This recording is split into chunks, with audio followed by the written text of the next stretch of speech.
Parliament का मुश्तरका इजलास जारी है। आज पास होने वाले बिलों की तफसील जानेंगे। अरशद वहीद चौधरी हमारे साथ मौजूद हैं। अरशद, बिल मंजूरी का अमल इस वक्त भी जारी है, कौन कौन से बिल मंजूर हुए, क्या सूरत हाल रही?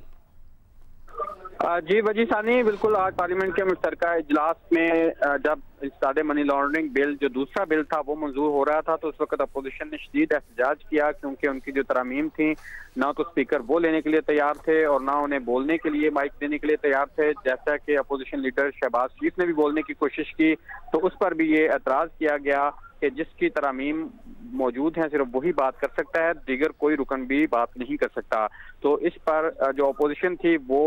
अपने तमाम जो अरकान थे उनको साथ देकर ईवान से वॉकआउट कर गई और अपोजिशन की गैर मौजूदगी में ये जो एजेंडे पे 4 बिल थे वो मंजूर किए गए, जिनमें मतरूका वक्फ इमलाक बिल 2020 शामिल है, जबकि इसके अलावा एंटी मनी लॉन्ड्रिंग बिल 2020 ये मंजूर किया गया। इसके साथ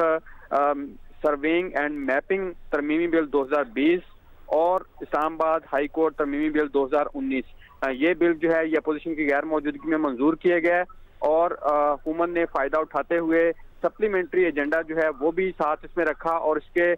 ज़िमनी एजेंडे के तहत जो कि इस एजेंडे में बिल शामिल नहीं थे उसके लिए उन्होंने जो आज ही सेनेट से इंसदाद दहशतगर्दी तीसरा तरमीमी बिल मुस्तरद हुआ था, अपोजिशन ने अक्सरियत से सेनेट में उसे मुस्तरद किया था, उसको भी अभी ज़िमनी एजेंडे के तौर पे इस पार्लियामेंट के मुश्तरका इजलास से मंजूर करा लिया है। और अब ज़िमनी एजेंडे के तहत ही कुछ अरसा कबल जो पाकिस्तान मेडिकल कमीशन का बिल अपोजिशन ने मुस्तरद किया था उस पर शदीद तहफ़्फ़ुज़ात ज़ाहिर किए थे, उसको भी अब ज़िमनी एजेंडे के तहत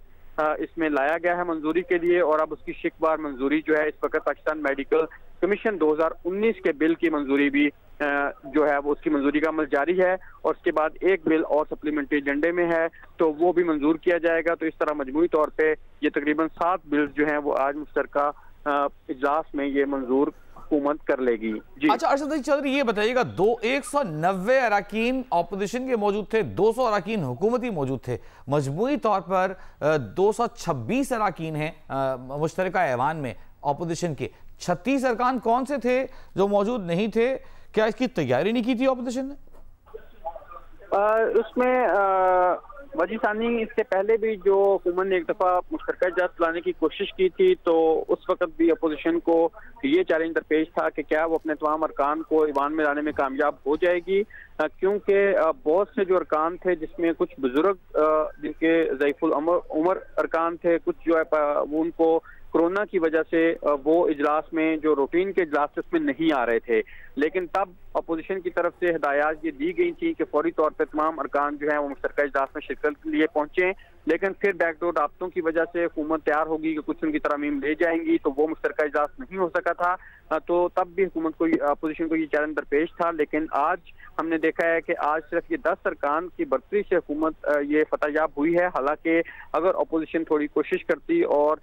10 अरकान उनके इसमें ज्यादा थे अपोजिशन के मुश्तरका इजलास में, अगर तमाम अरकान उनके शुमार किए जाएं और अगर वो अपने तमाम अरकान को लाने में कामयाब हो जाती तो फिर यकीनन वो हुकूमत को टफ टाइम दे सकती थी, लेकिन अपोजिशन जो है वो अपने अरकान को लाने में कामयाब नहीं हो सकी। आज फ्लोर पे बार बार यही शिकायत हमें सुनने को मिली अपोजिशन की जानिब से कि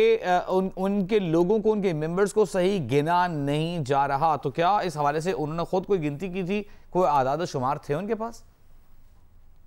वजी ये अमूमन इससे पहले भी हमने देखा है कि बाज़ औक़ात वो बिल जो मंजूर कराना चाहती हो हुकूमत तो उस वक्त जब रायशुमारी होती है और आइज हैवट और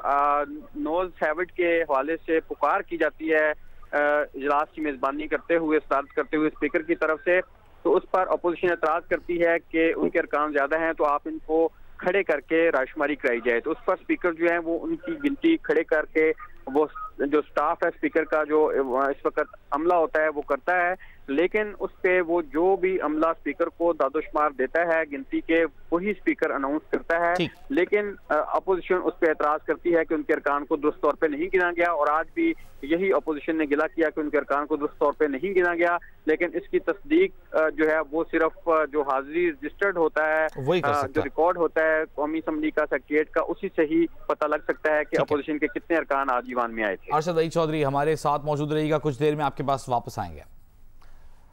इस हवाले से अब से कुछ ही देर बाद ऑपोजिशन लीडर्स की प्रेस कॉन्फ्रेंस मुतवक्के है। अपने नाज़रीन को गाहे गाहे उससे आगाह करते रहेंगे।